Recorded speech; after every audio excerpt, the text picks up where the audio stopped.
এসো হে বৈশাখ, এসো এসো। আজকে এই বৈশাখের তীব্রতায় গরমে ভুগছে নগরবাসী। শুধু নগরবাসীই নয়, সারা বাংলাদেশের মানুষ এই গরমের তাপমাত্রায় অতিষ্ঠ হয়ে পড়েছে।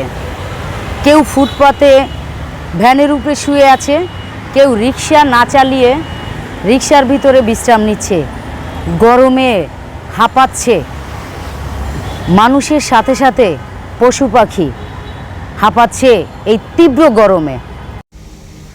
তীব্র গরমে সারা দেশে জনজীবন স্থবির হয়ে পড়েছে।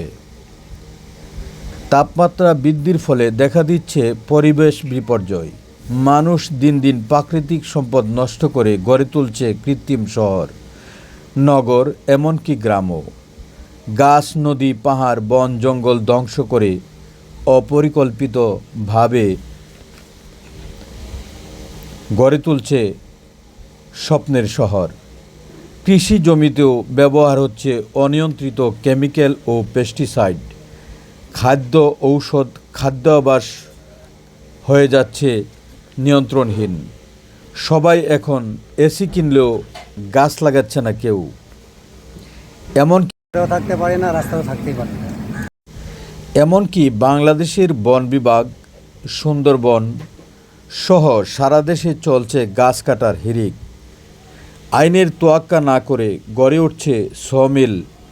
সারা পৃথিবীর সকল বন বিভাগেও চলছে গাছ বা জঙ্গল উজাড় করার প্রতিযোগিতা।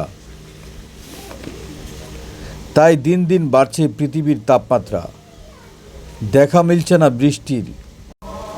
গরমে অতিষ্ঠ মানুষজন গরম থেকে বাঁচতে গাছের ছায়ায় আশ্রয় নিচ্ছে প্রতিনিয়ত, কিন্তু গাছ লাগাচ্ছে না কেউ। এই গরমে বাদ যাচ্ছে না পশু পাখিও। তাই আসুন সবাই এই তাপমাত্রা কমাতে কিংবা জীবনযাত্রা স্বাভাবিক রাখতে আমরা গাছ লাগাই এবং কৃত্রিম জিনিস ব্যবহার থেকে দূরে থাকি, প্রাকৃতিক নিয়ম মেনে চলি। প্রচুর গরমের লেগে প্রচুর গরমের লেগে গাড়ি চালান যায় না। এই যে গরমের জন্য যে বসে আছেন, সংসার চলবে কিভাবে? সংসারের চিন্তা করে শরীরের চিন্তা করতে হবে, সংসার পরে আগে নিজের বাঁচতে হবে। এই গরমে আগের মতো কি আপনি যাত্রী পাচ্ছেন? যাত্রী আছে, যাত্রী বেশি, কিন্তু চালান যায় না। এক খেপ মারলে আর এক খেপ বইয়ে থাকুন লাগে। ভাড়া কি আগের মতনই আছে? না, ভাড়া একটু বেশি এখন বর্তমানে। যেমনটা দেখতে পাচ্ছি যে এই তীব্র গরমের কারণেই এটা হচ্ছে। একটু ভাড়াটা বেশি, কিন্তু টানা যায় না। এক খেপ মারলে আর বইয়ে থাকুন, আধা ঘন্টা খেপ মারলে আধা ঘন্টা বইয়ে থাকুন লাগে। বিশ্ব স্বাস্থ্য সংস্থাও বলেছিল মানুষকে অবশ্যই প্রকৃতির কোলে ফিরে আসতে হবে।